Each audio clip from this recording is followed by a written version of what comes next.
Hello everyone, it's me, Thomas Fixter, coming to you with a video. The dark side of authentic leadership. Contrary to popular belief, effective leaders are really authentic, and effective leaders can be brutally ineffective. While we hate to admit it, the ability to fake it is the critical ingredient of leadership potential. Few myths are the preserves, as the notion that leaders ought to be authentic. Indeed, the self-help and popular coaching literature are inundated with the suggestion just as be yourself.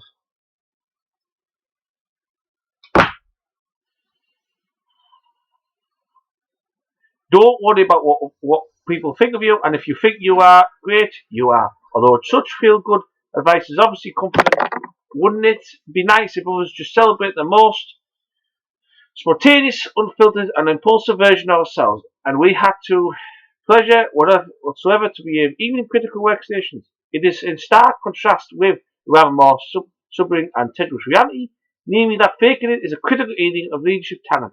In fact, if you are unable or unwilling to adjust your behavior to meet social expectations, adhere to this dominant etiquette, take into account other people's perspectives, and make an effort to manage impressions to present yourself in a desirable rather than unrepresented, uninitiative, or unsensitive way, then you won't just fail to be effective leader, but also fail to be a leader in the first place.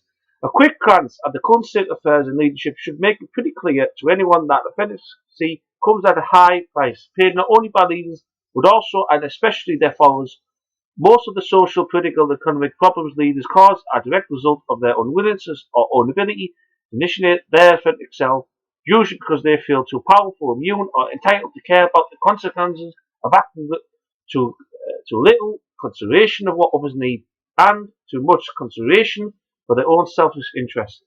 We all know that power corrupts, but we rarely spend time trying to understand the specific psychological mechanisms underpinning this process, and they most likely have to do with decrease in leaders' motivation to keep harnessing a positive reputation, to maintain a focus on faking good as they were there when they were less powerful and motivated to get to the top. Among politicians and heads of state,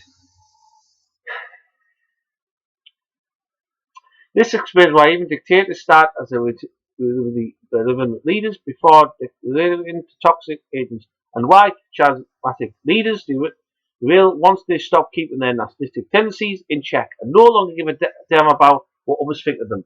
Unless they idolize themselves, the main leadership problems in the world don't happen because leaders fake it, but because they decide to stop faking it and suddenly feel the right to just be themselves.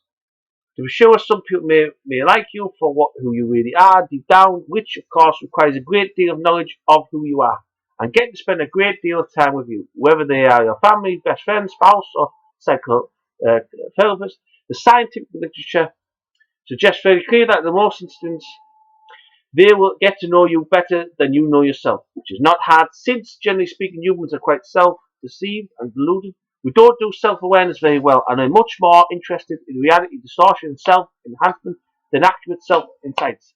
This is not a trivial issue because when we ask people to be authentic, we need to understand their authentic self in the sense of general self-view. May neither be authentic, accurate, nor honest to begin with.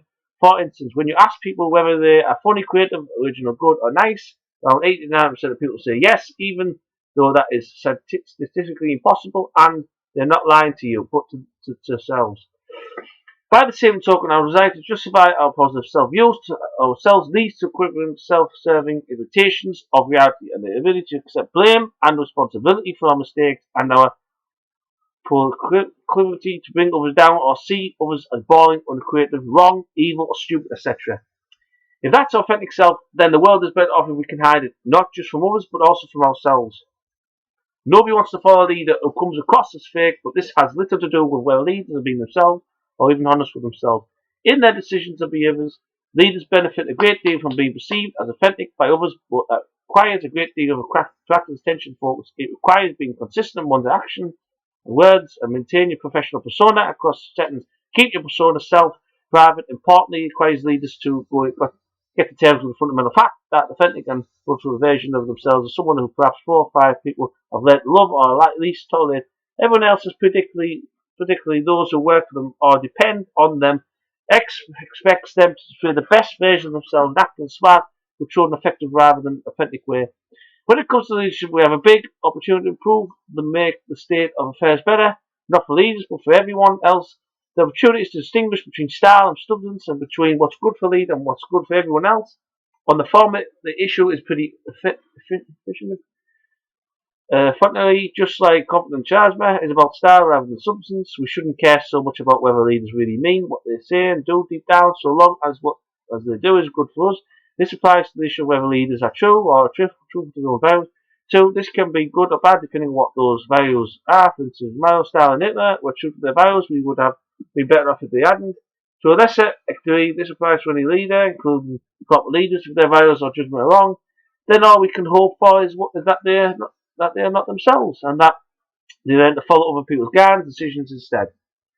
On the latter, we have a clear choice to either continue seeking leadership of personal privilege, a sign of status and power, and admire those who get to the top in respect of what they do for others.